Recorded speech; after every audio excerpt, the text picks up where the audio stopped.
우리가 시가서 시작을 했죠. 그래서 욥기를 제일 처음 했습니다. 욥기는 욥이라는 사람의 30년간의 고난을 통하여 권선징악, 인과응보적인 상황이 아니어도 이해할 수 없는 고난이라도 하나님의 주권을 믿고 하나님께 맡겨서 주님 앞에 순종하면 그 고난은 끝난다라는 내용을 담고 있습니다.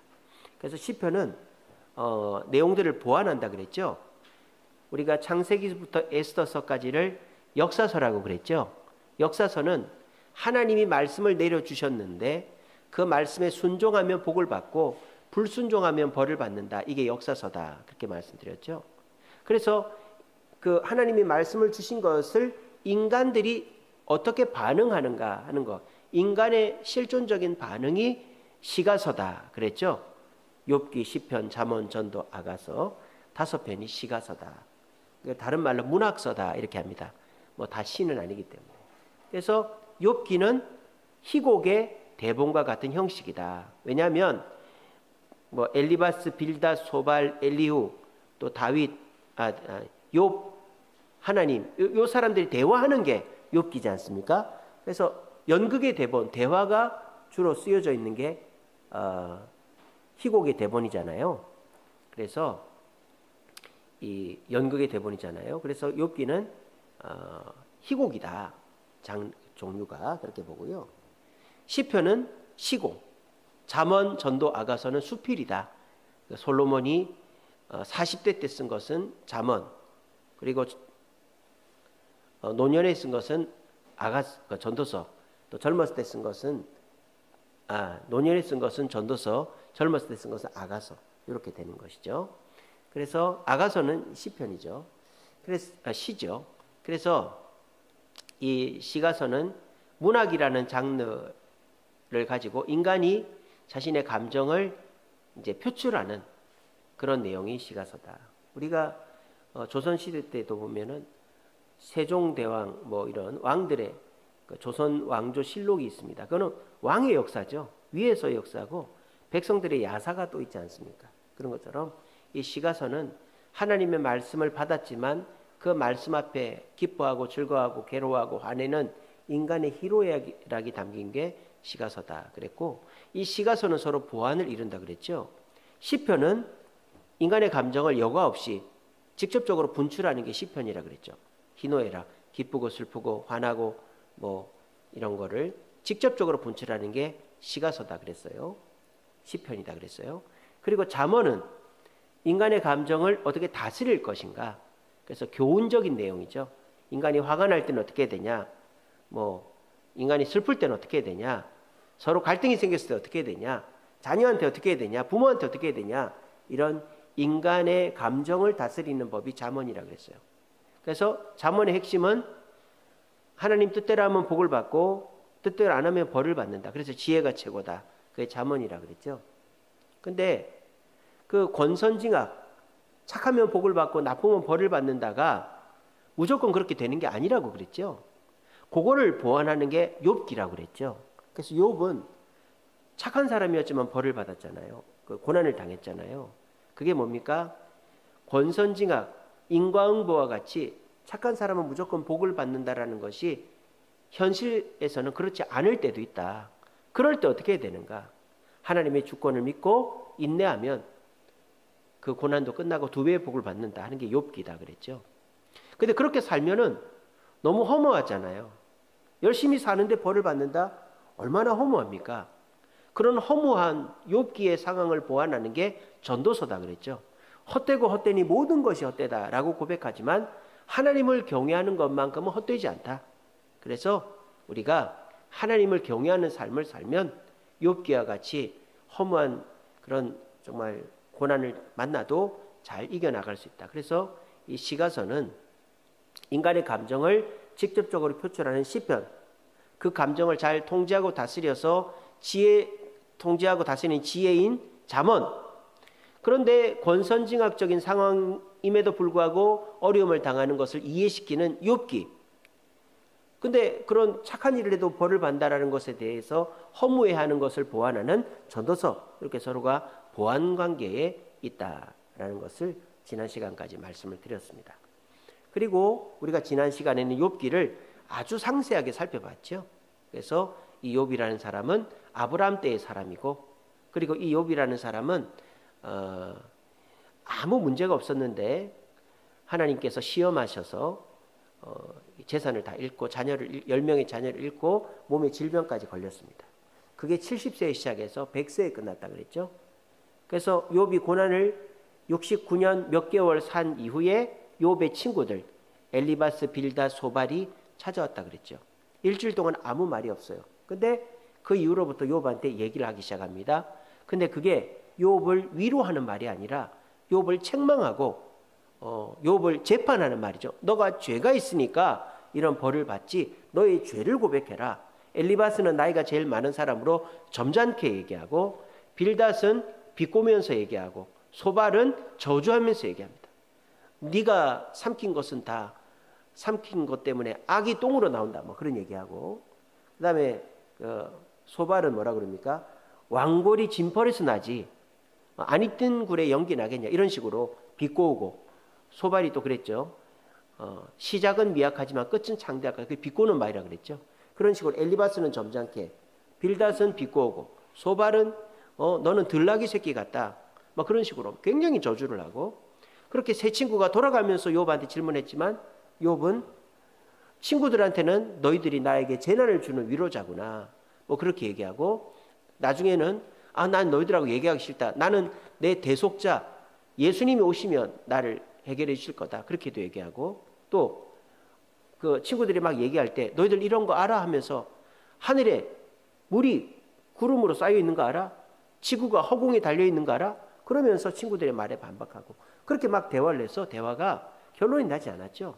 그때 엘리후라는 젊은 놈이 나타나가지고 그 엘리바스, 빌닷, 소발에게는 너희들은 욥을 굴복시키지도 못할 거면서 말만 많이 하는 거라 책망하고, 욥한테는 네가 하나님보다 의롭냐 책망하고, 막 다 책망하는 거예요.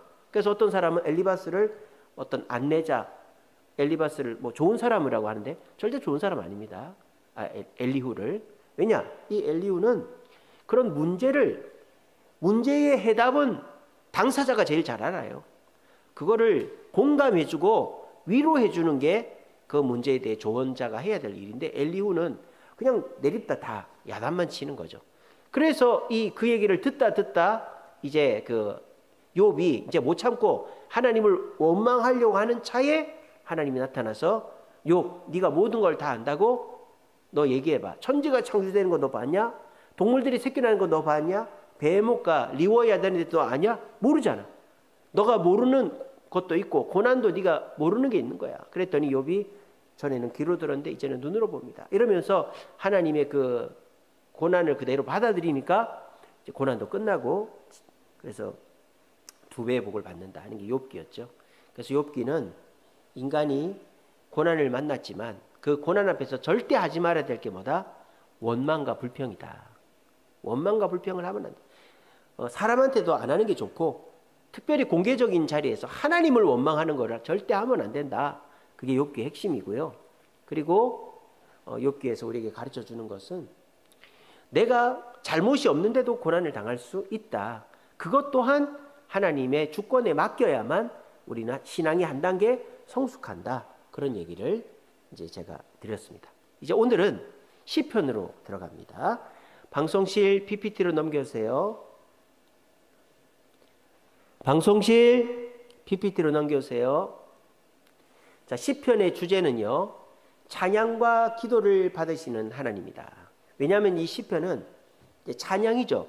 곡조 있는 가사들이기 때문에 찬양이고, 또 이제 내용들에 보면은 교훈시, 또 이런 한탄시, 이런 것들은 기도의 내용이 들어가 있기 때문에 찬양과 기도의 내용이다, 이렇게 보면 됩니다. 저자는 이 시편을 제일 많이 쓴 사람은 다윗이죠. 그리고 아삽, 헤만, 에단, 이 세 사람은 지휘자죠. 지휘자. 다윗 시대 때 활동했던 성가대 지휘자라고 보시면 됩니다. 이 세 사람이 또 썼고요. 고라자손이 좀 썼어요. 고라자손은 누구냐? 그 광야를 떠돌 때 모세에게 대항했던 사람이 고라죠.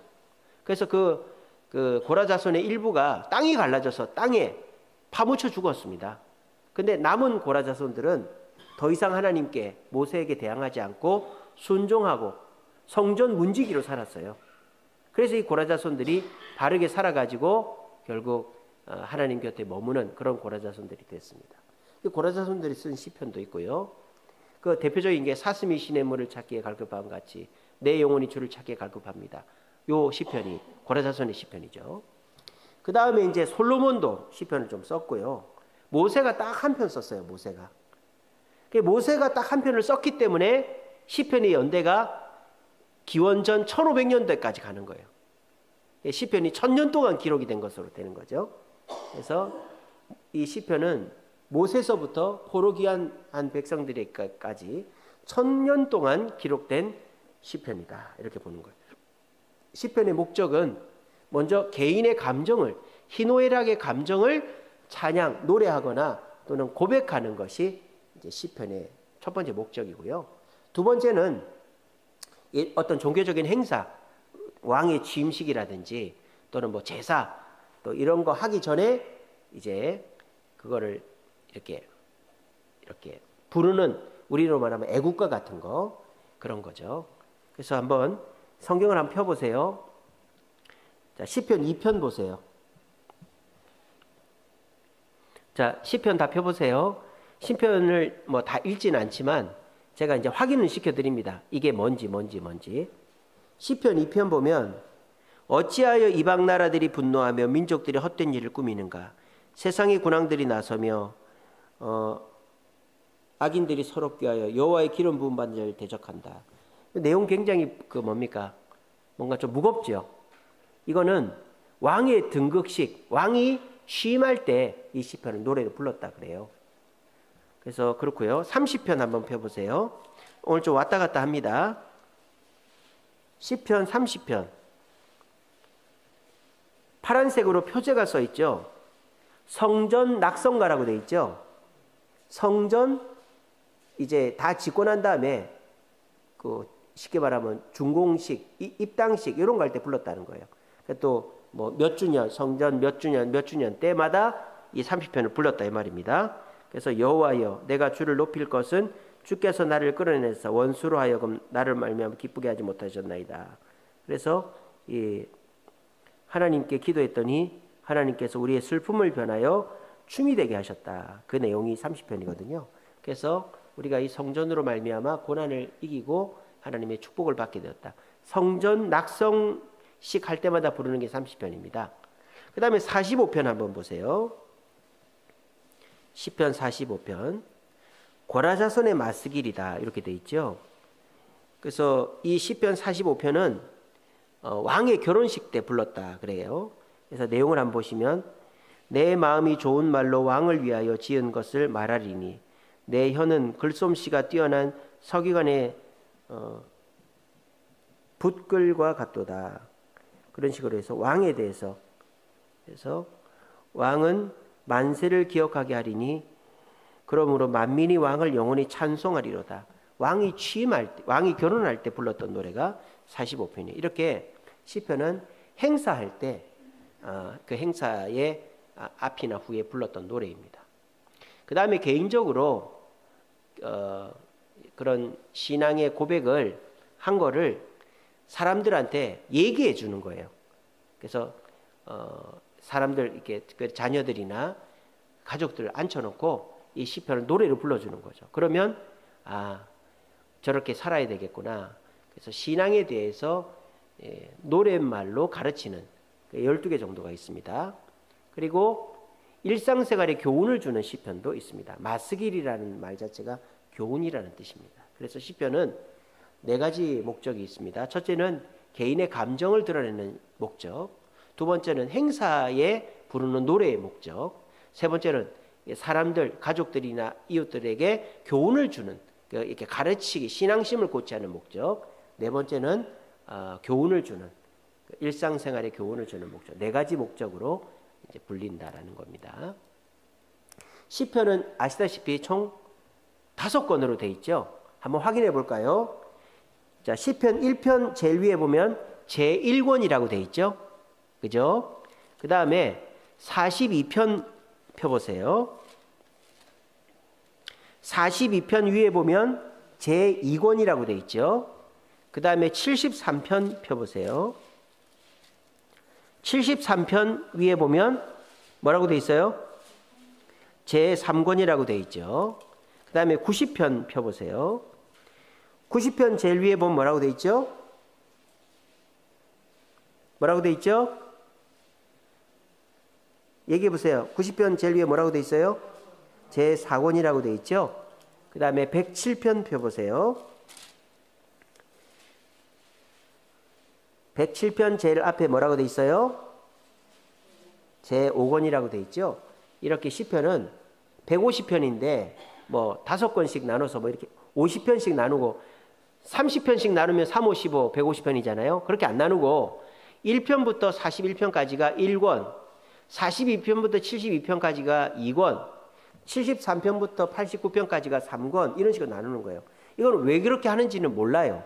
모르는데 근데 이제 어쨌든 이거를 끼워 맞추는 것일 수도 있겠지만 모세오경과 이렇게 빗대어 설명합니다. 모세오경이 어떻게 되죠? 창세기, 출애굽기, 레위기, 민수기, 신명기잖아요. 5권이잖아요. 그래서 이 시편을 이 모세오경 5권과 비슷하게 연결 지으려고들 해요. 그래서 시편 1편부터 41편까지는 거의 다 다윗이 썼습니다. 다윗이. 한번 여러분들이 보시면 알겠지만 3편 다윗의 시, 4편 다윗의 시, 5편 다윗의 시, 9편 다윗의 시, 16편 다윗의 믹담, 17편 다윗의 기도, 20편 다윗의 시, 26편 다윗의 시, 37편 다윗의 시, 41편 다윗의 시, 거의 다 이제 다윗의 시예요. 그래서 이제 이거를 창세기하고 이렇게 빗대어 설명합니다. 그래서 인간의 축복, 인간을 창조하시고 에덴 동산을 주셨지만 타락, 그렇지만 구원하시는. 그래서 다윗의 일생을 창세기에 빗대어서 이 시편 1권은 이제 창세기와 내용이 이렇게 연결된다. 뭐 그렇게 분류를 하기도 합니다. 2권은요 42편부터 72편인데요. 포로기 이전에, 포로로 끌려가기 이전에 썼다고 그래요. 그래서 다윗 자손과 고라 자손의 이제 시편이 많이 나옵니다. 그래서 출애굽 전에 출애굽 때 이스라엘 백성들의 이야기다. 그러니까 그렇게 빗대어 볼 수 있다. 그렇게 얘기하고요. 3권은 이제 내용들이 보면은 탄식 시가 많아요. 막 이렇게 막 힘들다, 어렵다, 도와달라. 아삽의 시가 많이 나오고요. 그래서 이거는 이제 공동체에 대한 레위기 율법에 보면 뭐 공동체에 대한 율법이 많이 나오잖아요. 레위기와 빗대어 설명하고 4권은 이제 하나님의 우주적 통치에 대한 이야기들. 그래서 그 저자가 없는 얘기들도 많이 나와요. 그래서 민수기 5권은 성전에 올라가는 노래가 많이 나옵니다. 5권에 보면. 그래서 할렐루야 시편도 나오고요. 그래서 5권은 신명기하고 이렇게 비교해서 설명합니다. 그래서 이제 시편 1편이 뭐죠? 복 있는 사람은 악인의 길을 쫓지 않고 율법을 즐거워하여 주야로 묵상한다. 그렇게 돼 있죠. 시편의 시작은 뭐로 시작합니까? 말씀으로 시작하죠. 근데 150편은 뭡니까? 150편. 할렐루야 그의 성소에서 하나님을 찬양하며 그의 권능의 궁창에서 그를 찬양할지어다. 호흡이 있는 자마다 여호와를 찬양할지어다. 150편은 찬양이에요. 그래서 시편은 말씀으로 시작해서 찬양으로 끝난다. 그렇게 얘기합니다. 그래서 뭐 이거는 그렇게 중요한 건 아니고 그냥 그렇게 알아만 두시면 됩니다. 그래서 여러분들이 뭐 아셔야 될 것은 시편은 150편으로 되어 있고 5권으로 분류한다. 그리고 시편은 1편은 복 있는 사람은 율법을 쫓아 사는 사람이다. 말씀으로 시작해서 150편은 할렐루야 시편, 찬양으로 끝난다. 이 정도만 아시면 됩니다. 아시겠죠? 그 다음에 시편은 총 8가지로 분류를 할 수 있어요. 분류. 먼저는 이제 찬양시, 하나님을 높이는, 하나님을 찬양하는 찬양시가 있습니다. 시편 8편 한번 볼까요? 시편 8편.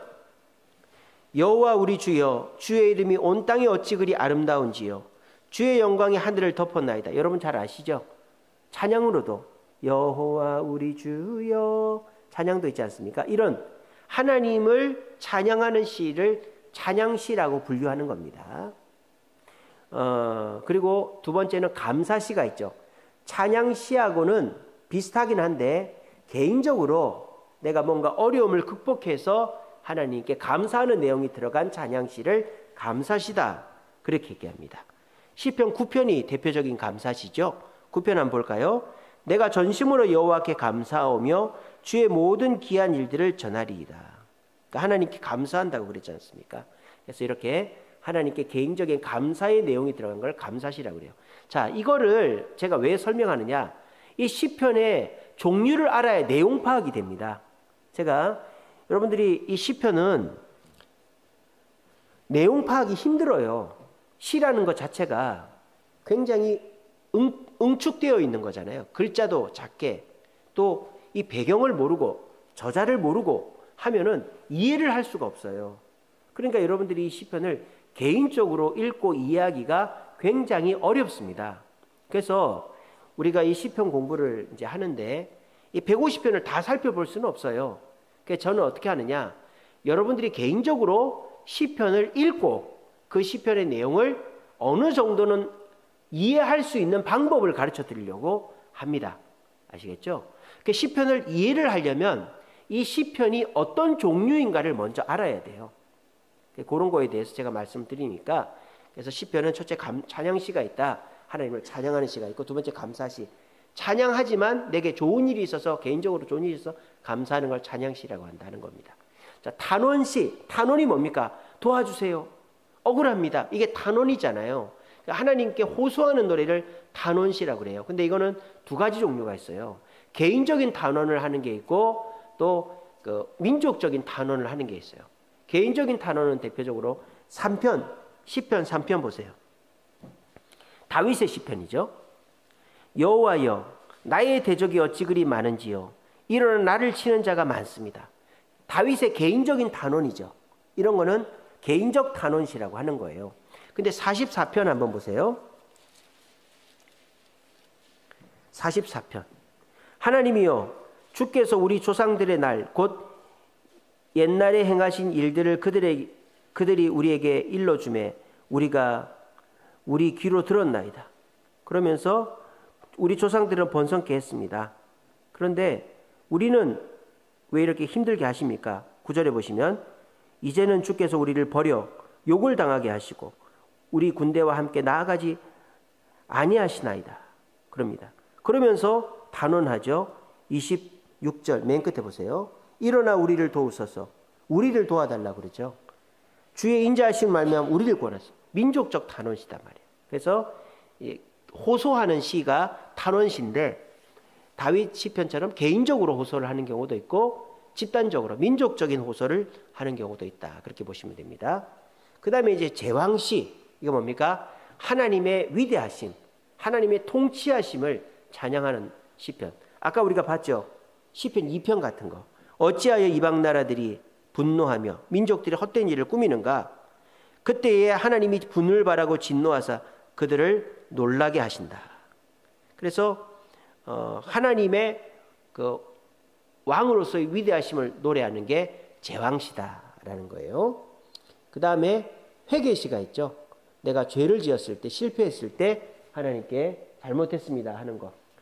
우리 시편 32편 한번 볼까요? 시편 32편.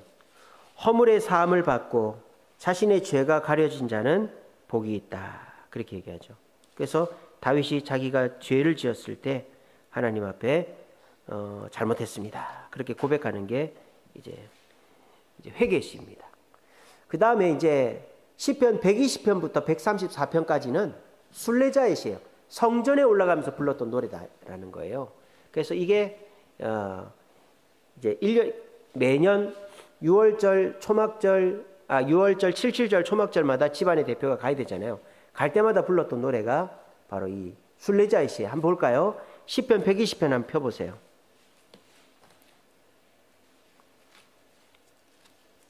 시편 120편. 표제에 딱 그렇게 돼 있죠. 성전에 올라가는 노래라고 돼 있죠. 내가 환난 중에 여호와께 부르짖었더니 내게 응답하시도다. 그러면서 내가 성전에 올라가면 하나님 응답하신다. 121편 가장 유명하죠. 아들을 예루살렘 성전으로 보내면서 아버지가 이제 부르는 노래죠. 내가 산을 향하여 눈을 들리라. 나의 도움이 어디서 올까? 나의 도움은 천지를 지으신 여호와에게. 이거는 아버지의 독백이에요.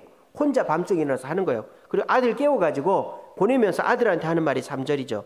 여호와께서 너를 실족하지 아니하게 하시며 너를 지키신 자가 졸지도 않을 것이다. 너의 출입을 지금부터 영원까지 지키실 것이다. 그렇게 아들한테 이 노래를 성전에 올라간 아들한테 불러준 노래예요. 그 시편 120편부터 134편까지 보시면 성전에 올라간 노래라고 되어 있죠. 그래서 이거는 순례자의 시다 하는 겁니다. 또 대적, 다윗이 뭐 대적들에 대해서 대적을 저주하는 저주시가 또 나와요. 시편은 뭐 고상하고 사랑하고 섬기고 이런 거 아니에요. 인간의 감정을, 격정적인 감정, 저주하는 것까지 그대로 드러내고 있어요. 그래서 제가 그런 말씀 드렸죠. 기도는 남을 미워하고 죽여달라는 것까지 해도 된다라고 그랬죠. 그렇게 기도하면 하나님이 그 기도를 바꿔준다 그랬어요. 다윗도 자기의 감정을 숨기지 않고 솔직하게 얘기합니다. 7편 한번 펴보세요. 시편 7편. 시편 7편. 여호와여, 내가 주께 피하오니 나를 쫓아오는 모든 자리에서 나를 구원하소서. 그러면서 4절. 화친하는 자를 악으로 갚았거나 내 대적에게 까닭없이 힘을 빼앗거든 원수가 나의 영혼을 쫓아가라. 내 생명을 땅에 짓밟고 내 영광을 먼지 속에 살게 하소서. 그리고 어떻게 합니까? 심판해달라고 그러죠. 6절에 보시면 내 대적들의 노를 막으시며 나를 위하여 깨소서. 주께서 심판을 명령하셨나이다. 그러면서 만민을 심판하셨사오니 하나님 나를 위하여 악인들을 끊고 의를 세우소서. 9절에 보시면 그렇게 얘기하지 않습니까? 그래서 저주시, 심판시 이런 것도 있습니다. 그 다음에 이 시편에 보면 예수님, 메시아 되신 예수님을 예언하는 시편도 있어요. 그래서 2편에 보면 여기서 말하는 그 여호와는 이 땅에 오실 예수님을 말하고 8편에도 보면 주의 이름이 온 땅에 그리 아름다운지요. 이것도 메시아에 대한 예언. 그래서 곳곳에 보면 예수님이 이 땅에 오시는 것에 대한 예언들이 나오고 있습니다. 그래서 시편은 그냥 다 비슷비슷해 보이지만 이런 8가지로 분류할 수 있다. 이것도 뭐 여러분들이 몰라도 됩니다. 몰라도 되는데 그냥 시편을 이해하는데 어떤 종류인지 정도는 알아야 되겠구나 하는 것 정도만 아시면 됩니다. 그래서 하나님을 찬양하는 찬양시, 개인적인 감사를 담은 찬양인 감사시, 또 개인의 어떤 답답함을 호소하는 탄원시, 하나님의 왕되심을 높이는 제왕시, 또 자기의 죄를 고백하는 회개시, 성전에 올라가면서 부르는 순례자의 시, 또 대적을 심판해달라고 하는 저주시, 또 예수님을 예언하는 메시아시, 이렇게 8가지로 나눠볼 수 있다. 이렇게 아시면 됩니다. 이제 중요한 게 요거예요. 시편을 이해하는데 제일 중요한 게 시편의 표제입니다. 시편의 표제. 표제는 뭐 1편, 2편, 3편 이렇게 숫자 옆에 맨 위에 파란색으로 써져 있는 게 표제입니다. 그래서 시편을 이해하고 해석의 실마리를 제공하는 게 시편의 표제예요. 표제. 근데 표제가 다 나오면 좋겠는데 150편 중에 116개밖에 표제가 안 나와요. 뭐 여러분들이 아까도 보셨지만 시편 1편, 2편에 표제가 없죠? 한번 보세요. 시편 1편에 표제 있어요, 없어요? 2편에 있어요, 없어요? 3편에는 뭐라고 되어 있습니까? 다윗이 그의 아들 압살롬을 피할 때 쓴 시. 자, 이 3편이 다윗이 압살롬의 난을 피해서 도망가면서 쓴 거구나. 요것만 봐도 이해가 확 되죠? 그죠? 근데 이런 표제가 없어버리면 이해하기가 힘들다라는 거예요. 그래서 지금부터는 여러분들이 이 시편을 우리가 이제 뭐 설교 시간에도 듣지만 개인적으로 시편 읽으면 참 좋아요. 저는 특별히요, 마음이 너무 힘들 때, 너무 힘든 일이 있을 때 시편을요, 몇 편 딱 읽으면요, 그 위로가 확 됩니다. 평소에는 아무것도 아니었는데 힘들고 어려울 때 시편 한 구절 한 구절이 가슴에 막 밀려오는 거예요. 그러면서 아, 다윗도 그랬구나.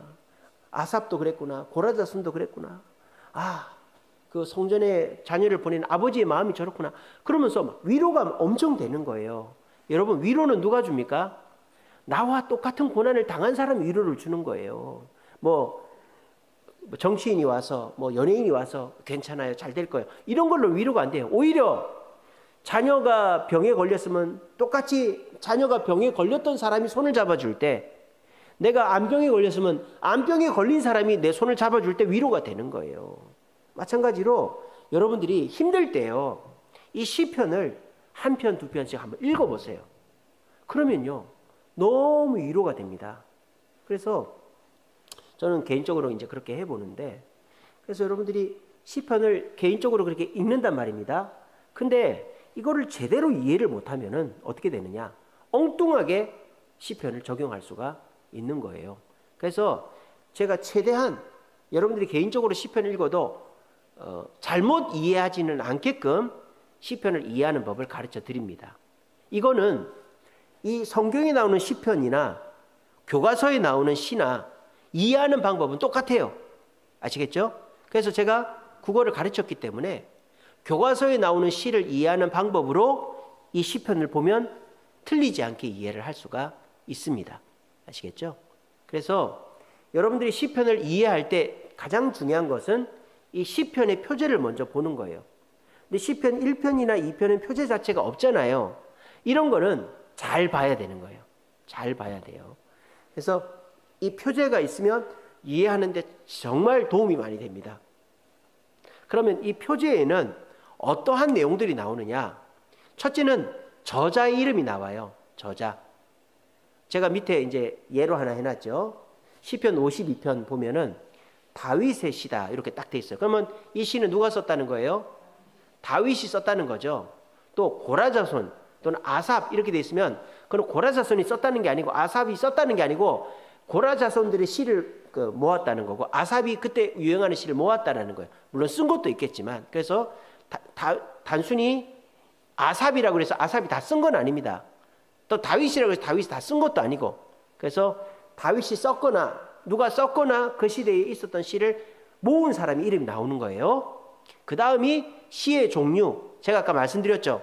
찬양시, 감사시, 단원시, 제왕시, 또 저주시, 또 뭐 메시아 예언시, 성전에 올라가는 노래 뭐 이런 거 있다고 그랬죠. 그 종류가 두 번째 나와요. 그래서 시편 52편에는 마스길이다 그렇게 돼 있죠. 마스길은 교훈이라는 뜻입니다. 교훈.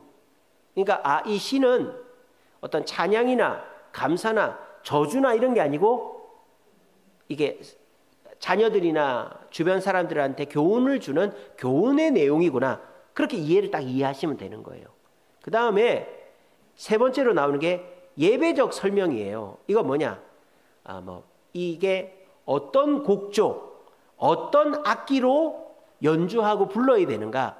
쉽게 말하면 우리로 말하면 발라드냐, 트로트냐, 뭐 가스펠이냐, 뭐 그런 곡조라든지 악기를 딱 정해놨단 말이에요. 이거는 뭐 우리가 알 필요까지는 없어요. 왜냐하면은 말도 어렵고 또 뭐 악기 이름이 나오는데 우리가 이해하기도 힘들어요. 근데 요거를 좀 알아두면 좋은 거는 이 시편은 느린 시편이구나, 빠른 시편이구나, 슬픈 시편이구나, 이런 거 정도는 알 수 있단 말이에요. 그 예배적 설명을 보면은. 아시겠죠? 그래서 이거는 몰라도 되지만 이제 아시면 좋기도 하다라는 거예요. 그 다음에 이제 시편의 제일 중요한 게 역사적 배경이죠. 여기 시편 3편에 보면 다윗이 압살롬을 피해 다닐 때 쓴 시라고 그랬잖아요. 그리고 이 역사적 배경이 나오면 제일 좋은 거예요. 시편 이해하는데 딱 좋은 거예요. 여러분 그 윤동주의 서시라는 시가 있죠. 하늘을 우러러 한 점 부끄러 먹기를 잎새 잃은 바람에도 나는 괴로워했다. 이거를 잘못 보면요, 윤동주라는 사람이 너무 겸손하고 너무 서정적인가 봐. 잎새에 바람이 부는데 그게 흔들리는 것만 가지고도 마음을 괴로워했대. 그러면서 오늘도 별이 바람에 뭐 흩날린다 뭐 그런가요? 맨 끝에 보면 그리고 그런 말이 있죠. 모든 죽어가는 것들을 사랑해야지. 아, 정말 죽어가는 것들을 사랑할 정도로 저 사람은 되게 마음이 아주 부드럽구나. 그렇게 이해하면 그 윤동주의 서실을 빵점이죠. 그거는 빵점이에요. 그렇게 이해하면. 그게 왜 그래요?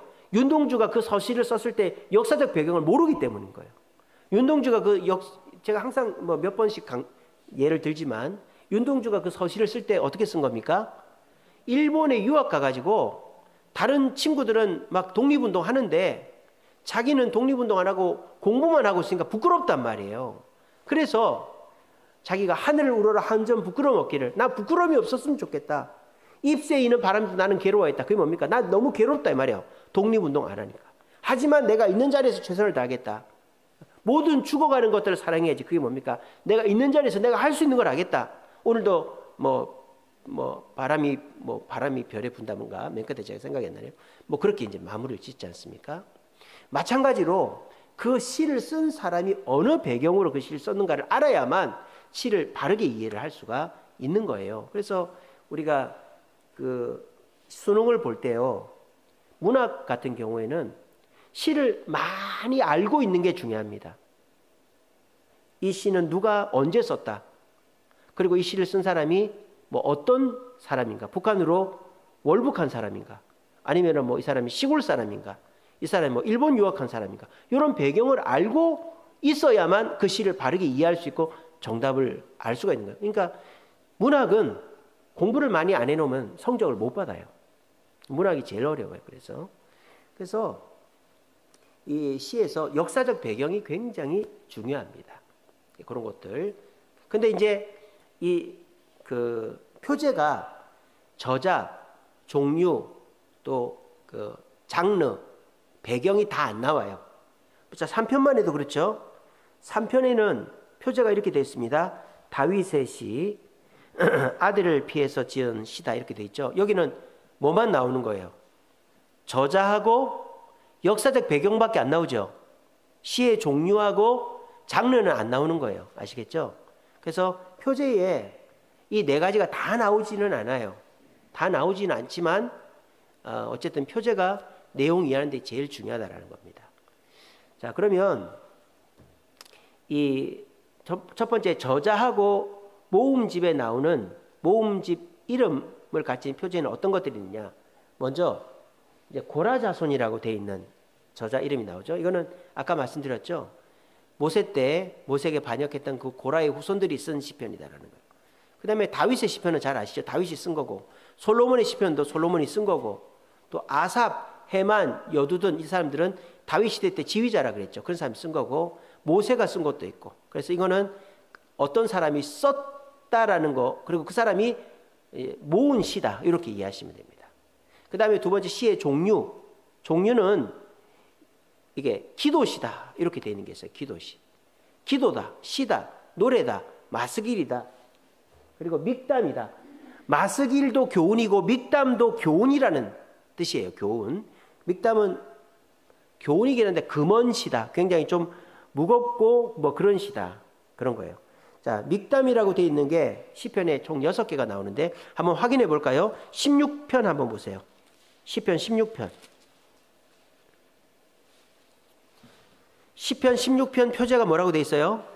다윗의 믹담이라고 되어 있어요. 이거는 표제의 그 내용 4개 중에 2개밖에 안 나오죠. 저자하고 시의 종류밖에 안 나오는 거예요. 이거 교훈시다란 말이에요. 교훈시. 아시겠죠? 그래서 시편 16편은 교훈시구나. 이렇게 딱 이해가 되는 거예요. 표제만 딱 보면. 아시겠죠? 그래서 마스길이나 믹담이나 교훈시라는 뜻입니다. 그리고 사랑의 노래. 이런 거는 이제 찬양시 뭐 이런 거가 많겠죠. 사랑의 노래. 그 다음에 성전에 올라가는 노래는 아까 보셨죠. 그래서 시의 종류는 아까 제가 찬양시, 감사시, 탄원시, 뭐 제왕시, 또 뭐 저주시, 또 성전에 올라가는 노래, 메시아 예언하는 이런 종류들이 있는데 그거는 이 표제의 두 번째 부분에 이렇게 나온다라는 걸 아시면 됩니다. 그 다음에 이제 예배적 설명, 이거는 몰라도 돼요. 이거는 이제 장르라고 보면 되는데 이게 아주 서정적인 발라드 곡조냐 아니면은 신나는 트로트 곡조냐 아니면 가스펠 곡조냐, 아주 막 그 격정적인 락의 곡조냐, 뭐 그런 것들을 이제 설명하는 거예요. 저 보시면 첫 번째 기띠스라고 되어 있죠. 기띠스는 악기 이름이에요. 악기. 이스라엘 악기가 아니고 블레셋 가드 지역에서 나는 악기. 그러니까 이 기띠스라고 되어 있는 시편을 연주할 때에는, 노래할 때는 이 기띠스라는 악기를 갖고 노래를 불러라 이 말입니다. 왜 그런지는 모르겠어요. 그게 어디 나오냐? 8절 보세요. 시편 8편 보세요. 시편 8편. 시편 8편 보시면 표제가 뭐라고 되어 있죠? 다윗의 시, 인도자를 따라 기띠스에 맞춘 노래라고 되어 있죠. 다윗의 시니까 누가 썼단 얘기예요? 다윗이 썼죠. 그리고 인도자를 따른다, 이건 뭐냐? 합창곡이란 말이에요. 지휘자가 지휘를 하면 따라 부른단 말이에요. 그리고 기띠스에 맞춘 노래, 블레셋 악기인 기띠스라는 악기의 연주에 맞춰서 불러라, 이런 뜻이에요. 아시겠죠? 그 다음에 저기 보시면 마할랏이라고 되어 있죠. 마할랏은 병들다 이런 뜻이에요. 히브리어로 병들다. 그러니까 우울한 곡조, 아주 그 느리고 우울한 곡조라고 보시면 돼요. 그래서 이 마할랏은 뭐 발라드 같은 거, 뭐 그런 거가 되겠죠. 슬픈 발라드. 이 마할랏이란 말이 어디 나오느냐? 88편 보세요. 시편 88편. 자, 표제가 뭐라고 되어 있습니까? 읽어보세요. 시작. 자손의 찬송시 곧 에스라임 헤만의 마스길 인도자를 따라 마할랏 르인롯에 맞춘 노래, 그렇게 돼 있죠.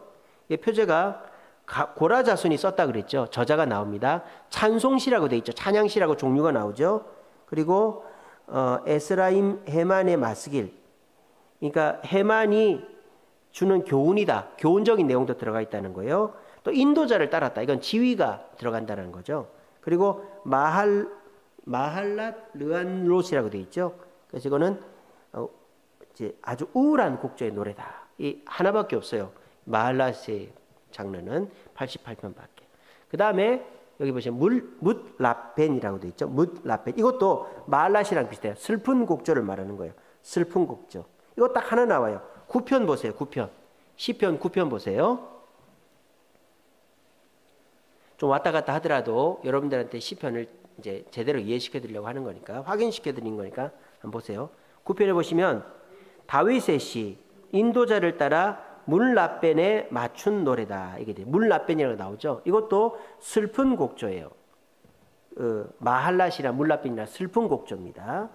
그 다음에 소사님 에둣이라고 되어 있죠. 소사님 에둣. 소사님 에둣은 백합화라는 뜻이에요. 백합화. 이게 백합화 모양의 악기일 수도 있고 멜로디, 백합화의 멜로디라고도 확실한 건 아닙니다. 그래서 경쾌한 노래, 좀 밝고 경쾌한 노래를 말할 때 소사님 에둣이라 그래요. 이거는 시편 45편이 그렇게 되어 있습니다. 45편 한번 보세요. 시편 45편. 자, 읽어봅시다. 표제 시작. 고라자손의 마스길, 사랑의 노래, 인도자를 따라 소사님 에둣에 맞출 것, 이렇게 돼 있죠. 저자는 누구입니까? 저자는 누구입니까?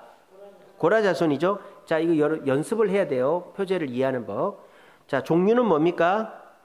마스길이죠. 교훈시다 이 말이에요. 그리고 사랑의 노래다 그랬죠. 그러니까 이게 소사님 에둣과 딱 맞죠. 경쾌한 곡조의 사랑의 노래다 이 말입니다. 또 인도자를 따라 부른다는 말은 무슨 말입니까? 합창곡이다 이 말이에요. 그렇게 이해를 하시란 말이에요. 그 다음에 스미닛이라고 되어 있죠. 스미닛은 무슨 뜻이냐? 이것도 악기 이름입니다. 아까 기띠도 악기 이름이라 그랬죠. 스미닛도 악기 이름이에요. 8줄로 된 악기 이름이에요. 8줄로 되어 있다는 말은 뭐냐? 저음까지 들어가 있는 악기라는 거예요. 악기 줄이 많은 건 뭐예요? 저음, 곡에 표현할 수 있는 음계가 많다라는 거죠. 그러니까 스미닛은 낮은 음까지도 연주할 수 있는 악기를 스미닛이라고 하는 거예요. 그래서 이거는 추측하기로 좀 이렇게 서정적이고 그런 느린 곡조를 할 때에 스미닛에 맞춘 노래라고 하는 거예요. 6편 한번 보세요. 6편. 시편 6편.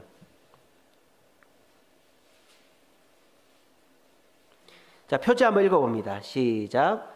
다윗의 시, 인도자를 따라 현악 여덟째 줄에 맞춘 노래. 여기 여덟째 줄이라는 게 바로 스미닛이에요. 악기 이름이에요. 그래서 다윗의 시라는 것은 다윗이 썼다는 거죠. 인도자를 따라하는 것은 합창곡이라는 뜻이고, 여덟 줄 악기에 맞췄다는 것은 저음까지도 표현할 수 있는, 그래서 아주 그 낮은 음까지도 표현할 수 있는 노래다, 이런 겁니다.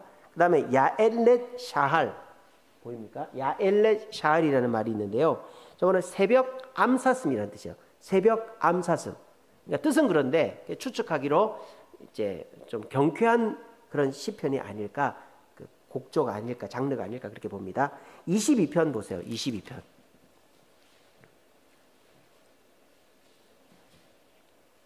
자, 22편 표제 읽어봅니다. 시작. 다윗의 시, 인도자를 따라 아엘렛 샤할에 맞춘 노래라고 되어 있죠. 그래서 다윗의 저자가 다윗이라고 하고, 인도자, 지휘자를 따라 불러야 되고, 아얄렛 샤할, 이거는 이제 경쾌하게 이걸 불러라, 이런 뜻입니다. 이런 말이 들어가야만 이게 어떤 분위기로 불러야 되는구나 하는 것을 알 수가 있는 거죠. 아시겠죠? 그래서 오늘 여기까지만 하겠습니다. 그래서 이 시편은 우리가 어떻게 이해를 해야 되느냐?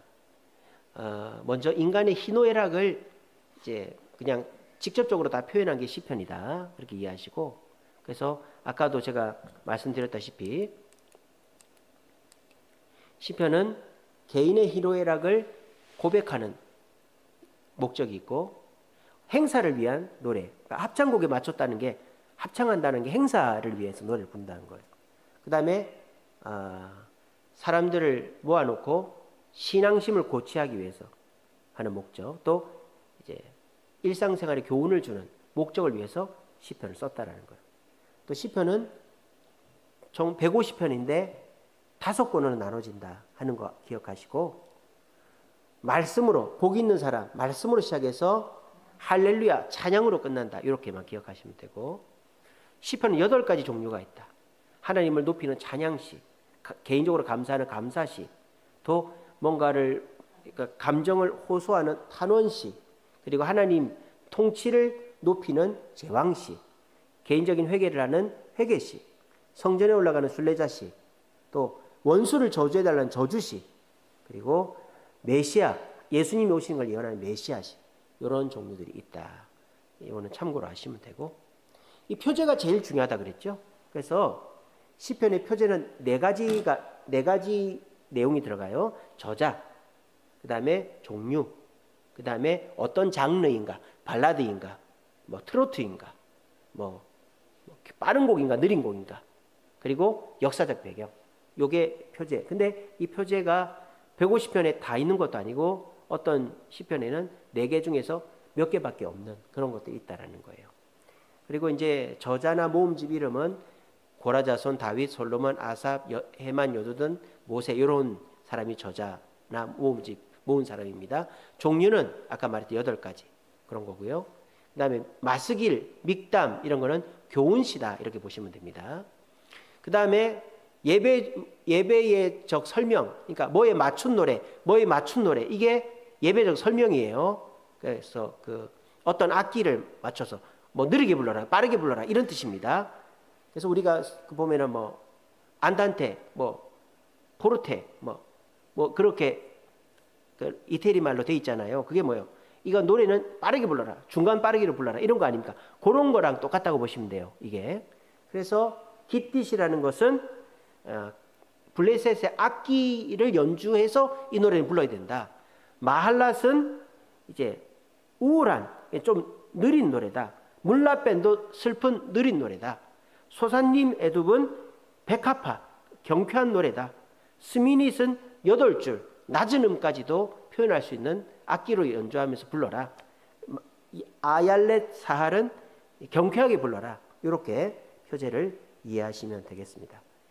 이제 원래 이것까지 하려고 그랬는데 오늘은 시간이 다 돼서 이제 시편 1편, 이제 그래서 제가 한 4개 정도의 시를 가지고 여러분들이 표제를 이해하고 시를 이렇게 시를 연행을 나누고 또 단어를 분석해서 이 시의 내용을 바르게 이해하는 법을 다음 시간에 가르쳐 드리겠습니다.